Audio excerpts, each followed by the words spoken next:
হালিম একটি জনপ্রিয় খাবার যা মধ্যপ্রাচ্য থেকে এসেছে এবং পরে ভারতীয় উপমহাদেশে বিশেষ করে হায়দ্রাবাদ ও মুঘল আমলে জনপ্রিয়তা লাভ করে। এটি সাধারণত মাংস, গম, ডাল এবং মশলার মিশ্রণে তৈরি করা হয়।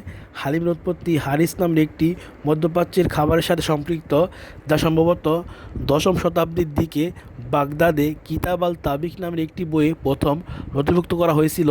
এটি মনে করা হয় যে আরব ব্যবসায়ীরা ষষ্ঠ নিজাম মাহবুব আলী খানের শাসনামলে হায়দ্রাবাদে হালিম নিয়ে আসেন।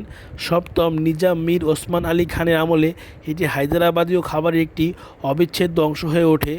মুঘল সম্রাট হুমায়ুনের সময়কালে পারস্য ভোজ থেকে এই খাবারটি ভারতে আসে বলে মনে করা হয়। হালিম প্রোটিন, ফাইবার, ভিটামিন এবং মিনারেলের একটি ভালো উৎস, যা শরীরের জন্য প্রয়োজনীয় পুষ্টি সরবরাহ করে।